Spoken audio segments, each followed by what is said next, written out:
Today's film is on the Philosopher's Stone and its real meaning. This is one of those jewels in plain sight. I grew up thinking that scripture was cryptic by design. The real problem is in the use of language and how it changes in time. It's a well-known fact that language evolves with culture and is limited to the collective developments of a particular conscious group in that time period. The bottom line is language is always changing just as culture is, especially in the past 200-300 years when travel became increasingly easier for the public in general. Despite the current popular belief that life has evolved throughout the centuries, it's simply a fabrication of propaganda and bad translation. It's been one step forward, two steps back, but that's all changing pretty rapidly as we move into the future here. But that's a story of another time. Every year there's more and more evidence pointing to the fact that ancient cultures were much more advanced spiritually than we are today. The truth is, humanity has been de-evolving spiritually, and there's an intentional cover-up as to the facts of this reality. This includes the knowledge of the elementals in the living universe, in which humanity is an extension of both spiritually and physically. The old world had knowledge of how stone and metal and crystal stored energy as frequency. And they also had knowledge of how these frequencies interacted with organic life and the planet. Yeah, it's been weaponized, but it was checked and balanced because the populace were more spiritually aware of the real motives to weaponize this knowledge.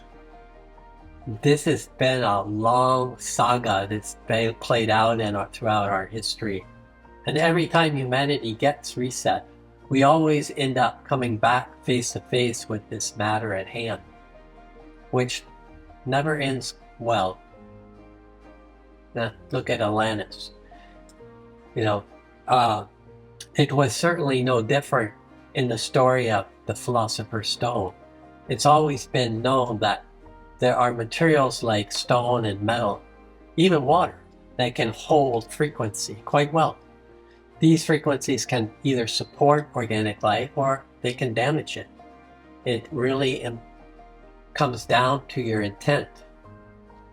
It works on the principle of resonance, which can be used for a plus or a minus.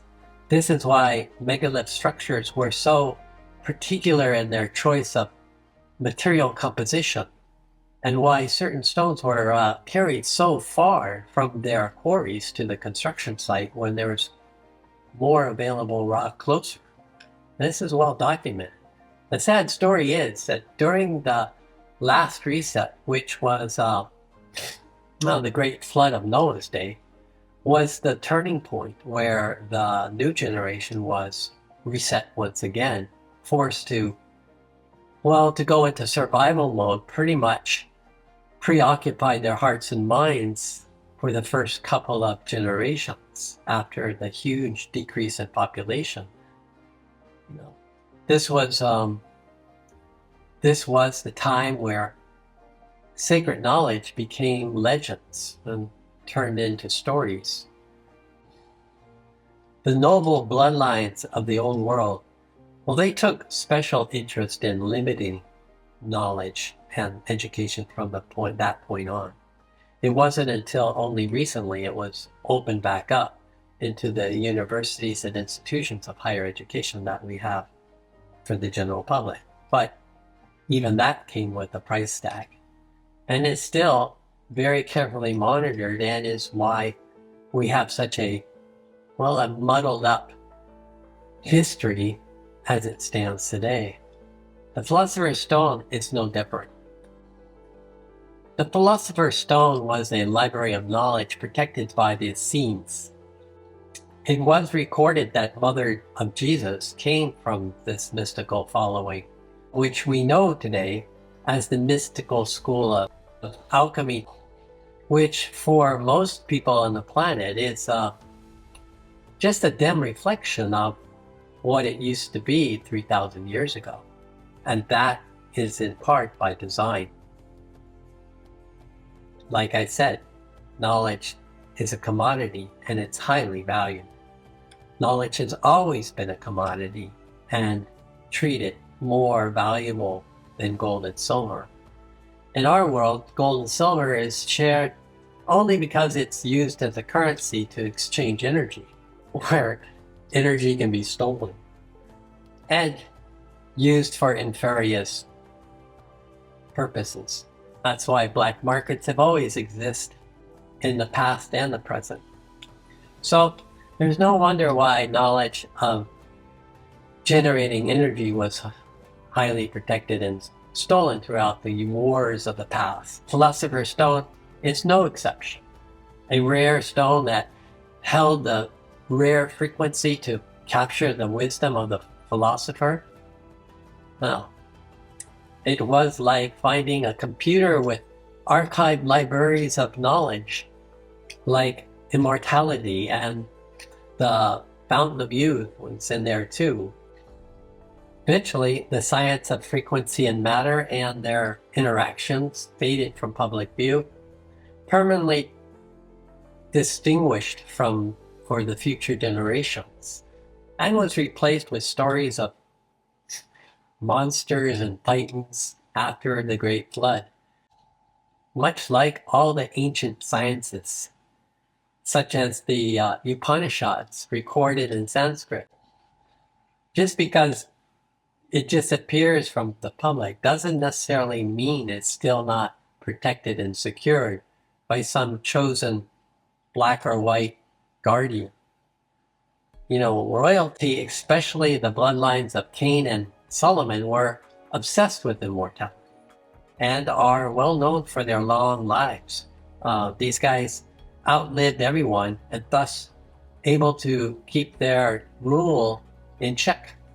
Their bloodlines continue to grow rapidly, retaining much of the old knowledge that was faded away from the world's public perspective. Knowledge and intelligence does have the upper hand when you live a long life. In the days of past, there was always an initiator that was responsible for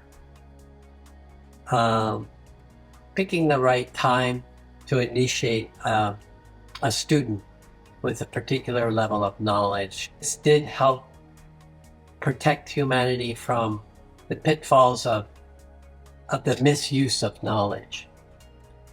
And there's no cure for greed and the desire for personal power when it goes unchecked, especially in the ruling class.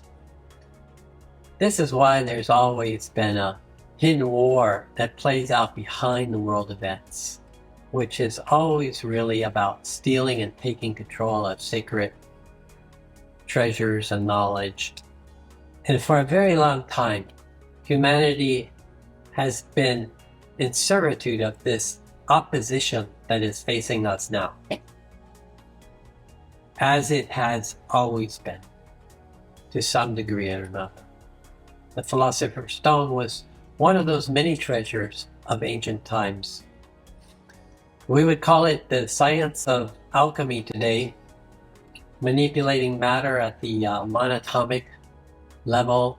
You would imagine the health benefits that could be available today if this knowledge was, well, let's say, returned to its rightful owners. Do you believe in miracles? Well,